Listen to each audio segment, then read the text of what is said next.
Hey, it's Tpok and I'm back, talking to Miki. I'm still decently physically built from the days when I played, even if my strengths largely left me by now. And I got on well with the other club members. When I think about it, I should feel pretty bad watching people play when I can't anymore. Yet I don't. Maybe it's a good thing, a sign that I've gotten over it, and that I'm ready to become a new person. Sorry, I'm kinda rambling. It's cool. I'm actually glad to hear that. Sounds like you really have your stuff together. Some of the people that come to Yamaku are pretty messed up at first. So you're a member of the track and field club then? That was an abrupt change of subject, but okay. Yep, been in it since I first arrived. Don't suppose you're friends with Emmy. Short, fast runner, no legs. I don't think there are all that many female track and field members. Huh, Emmy, everyone knows about her, don't they? Yeah, do they know that she almost killed me? But nah, I tend to get on better with guys, so me and Emmy don't really talk much. Anyway, what about you? Well, I'm not really in any clubs, real clubs anyway. You've been hanging around with Hanako and that blonde Amazon though, right? Would Lilly be an Amazon? Just because she's tall? Blonde Amazon. I suppose Lilly has the height to fit that description, if nothing else. I nod in response without making too fine a point of things. Then don't worry about it. As long as you've got some friends, you don't really need to join the club. Hanako and I have formed a chess club, by the way. Please join, we need more members. A loud whistling from the field attracts our attention. One of the players is on the ground, clutching his leg, while the others stop play to jog up to him, leaving Miki grimacing. Ouch, that looks painful. That guy really has bad luck. As she continues to look out onto the field, I can't help but being reminded of her own injuries. Her left arm, ending in a stump rather than a hand, has been bandaged up for the entire time I've been in Yamaku, and her injury doesn't seem that new.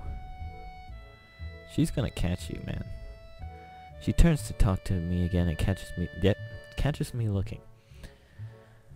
Both of us sit in awkward silence as she takes her bandaged arm and holds it in her lap with other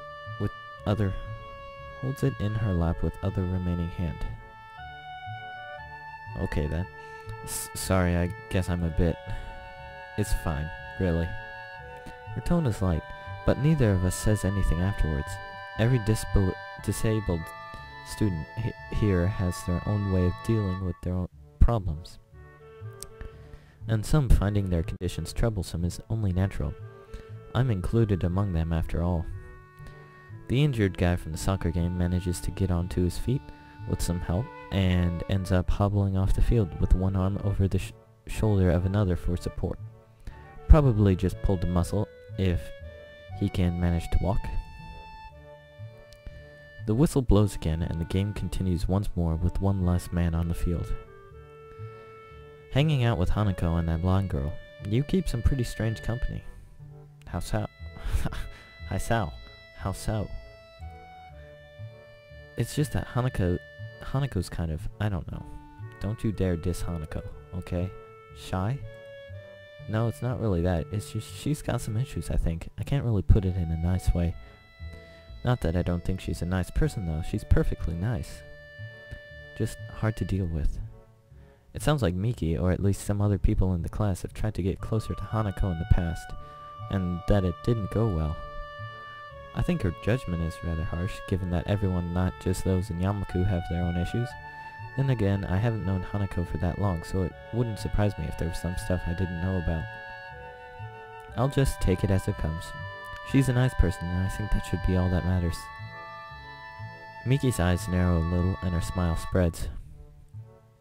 You really like her, don't you? Miki certainly doesn't mince words. Okay, I'm gonna save for this choice, even though I feel like it's an obvious choice. Admit it. To be completely honest, yeah, I do. I appreciate it if you didn't tell anyone. Hey, whoa, you can trust me, no problems there. To be honest, I think it's kind of cute.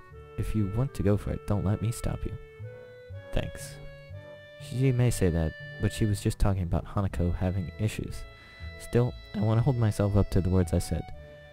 Hanako's problems don't matter. I'll deal with anything that comes up because I want to help her. Help her with what? Even if the smallest possibility, where am I even coming with? If there's even the smallest possibility that I can pull Hanako out of her depression and seclusion, then I should work towards that no matter what. If she needs a prince, then I will be that prince. As I think about the possibility of a relationship, I can see Miki grinning at me while watching my face. I'm no doubt blushing, and looking away from her only makes her laugh. Miki gives off a different vibe from the other girls. Talking to her feels more like talking to a guy than a woman. Her saying that she prefers male company doesn't help to dispel that notion either. Glancing at my watch shows that lunch break is ending soon. Is ending in only a few minutes. Time to start heading back to class. Lunch is about to end. Want to head back? Yeah, we'd better. I pick myself up off the grass and dust myself off, offering a hand to Miki to help her up as well. She takes it and easily pulls herself up, showing the muscles moving in her toned bare arms in the process. Come to think of it, why aren't you wearing the normal girl's blouse? Yeah, she's wearing not a bow tie, but a tie-tie. But still the skirt. It's too hot and constricting. The boy's uniform is better anyway. She's just like Rin. She throws her arms around a bit to emphasize her point, which has the side effect of showing off one particular part of her body that would be especially constricted by the blouse. She did the exact same thing Rin did. The two of us start the walk back to the main building through the gardens, talking as we go. Sounds like you're settling in well. That's a relief. It was pretty surprising to get a transfer student at this point in the year, considering the exams are coming up. Don't remind me. Don't worry about them. Just cram it and you'll be fine. Bad advice. Yeah, that doesn't sound like good advice. She claps my shoulder a couple of times as she grins. I don't think she takes school very seriously. You seem like a smart guy, and Mitao's taken to you already. You're like a hand in a glove. Now to work out whether that's a good thing or a bad thing. I still don't know what to make of this school. I've been here a few weeks already, but I still feel dazed at times. You'll get used to it, just give it some time. It's only a high school just like any other. She makes it sound so simple. That's how it is that simple. It's the common theme of this entire game, and you're just not getting it. But I've never thought about it that way. To me, Yamaku symbolized a marked shift in my life. I was no longer normal. I was different, and was to be educated with other different people.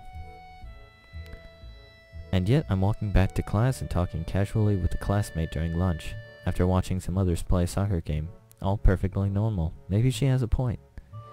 Maybe I should just look at Hanako in the same way. Everyone has their own issues. This is hardly something unique to Yamaku. After all, it's only a high school, just like any other. As we continue to talk, I find myself smiling. Miki and I are very different people in almost every way, but it feels good to have gotten to know another classmate a bit better. Did I say classmate? Classmate. Katawa Shoujo. I'm thinking this is each syllable. Katawa Shoujo. What is this? Is that the sky? A light breeze blows the scent of early summer around my head while I wait for Lilly. Small white clouds litter the sky, breaking up the monotony of the blue. Hisao, are you here? Lilly's voice lilts. I cannot say that word, and I don't even know if it is a word. Lilts on the breeze, as if they were one and the same thing. I stop gazing into the sky to examine Lilly. With a peach off the shoulder sweater and a tan ankle-length skirt. Wait, what? Oh my goodness. That is not uniform. In addition to tan sandals, she's quite a nice sight. Still same bow though.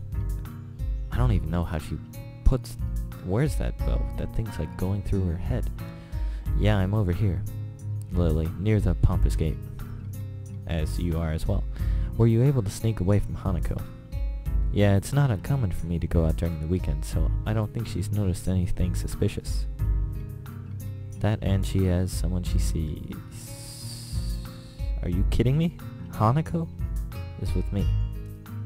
Lilly purses her lips, and as if she shouldn't have continued.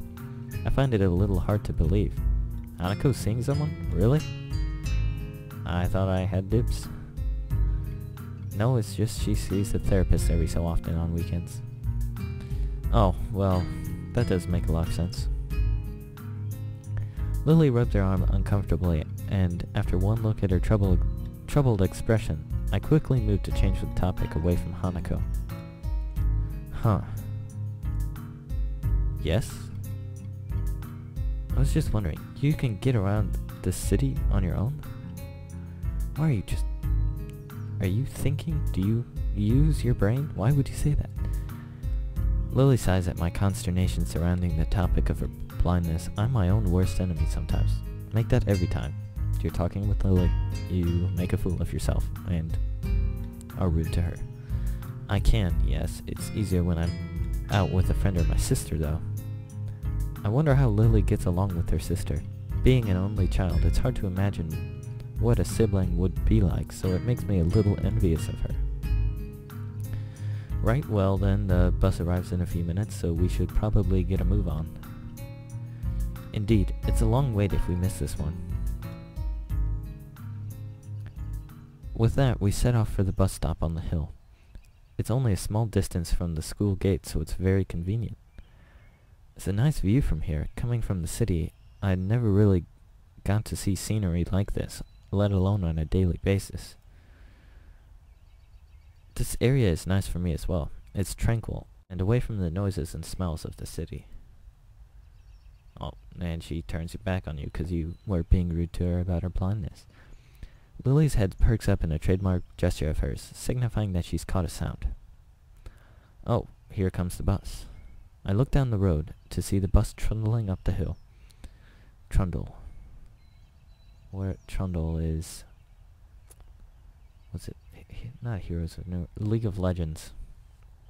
Trundle, I think. Her hearing's quite a useful tool. The bus only takes a short while to reach the bus stop, forcing its way up the road, and within a minute we are on our way to the city.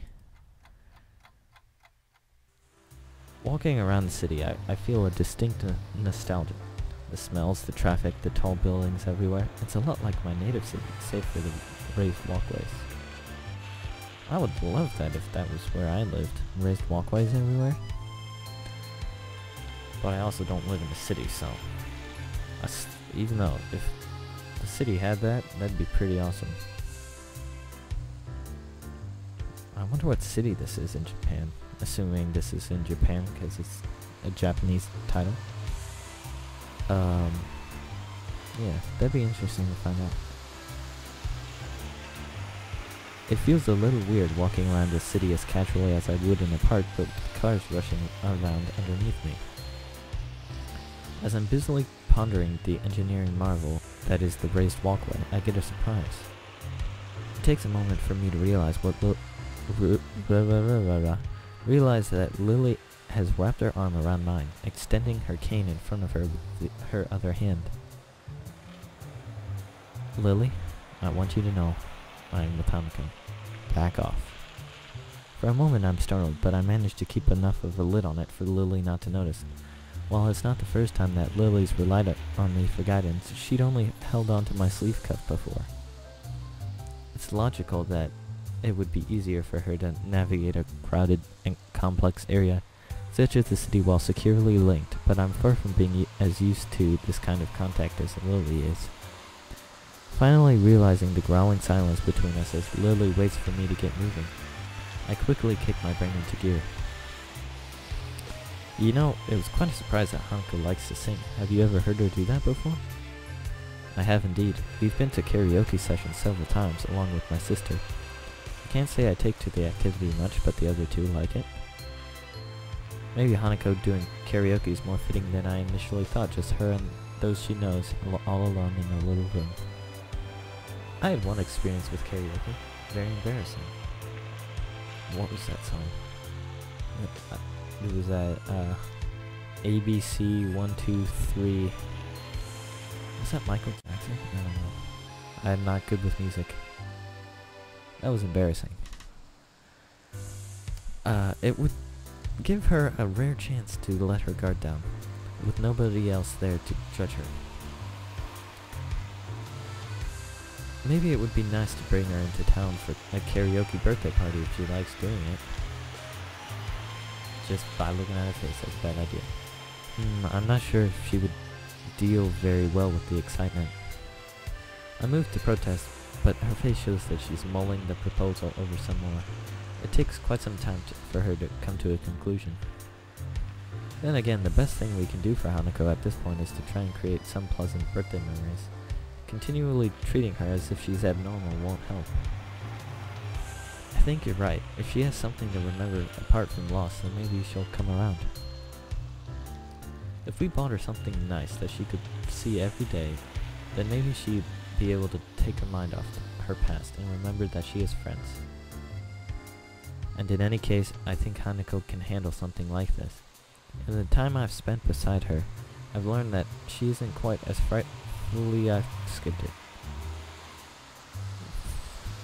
frightfully fragile as I first thought she was. So shall we be off? I'm not really sure about the layout of this area.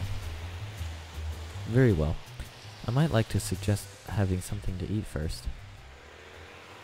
What? I might like to suggest having something to eat first. I haven't either. What are you saying, Hisao? So that sounds like a good plan. Make sure you choose a nice place, Hisao. She gives it a teasing smile, one that makes me smile reflexively in response if she can't see that. I'll make very sure I do. Don't worry about that. Oh, this is a nice place. Good job, Hisao. Now, let's see if well, I guess scenery doesn't really matter for Lilly. But food, gotta step it up with quality. Once inside, why'd I skip that? I ordered 2 slices of pie and what are your lunches? I thought, like all you eat is pie. And accompanying cups of tea and take them back to our table. I pegged this cafe as the type to appeal to Lilly, small and quiet but well kept and somewhat upscale. Going by the dainty smile she wears, I don't really know if I chose right. It's very, very rare to not see her smiling after all. Nevertheless, I take a seat near her at one of the corner tables and lay down our small meals. Lilly gingerly brings her head over the slice of pie in front of her, delicately taking in the aroma. Lemon pie, is it? Thank you, Hisao. No problem, the tea's just next to it, so be careful not to knock it over. I will continue in 1 second or a couple days. I don't know. Create new save. So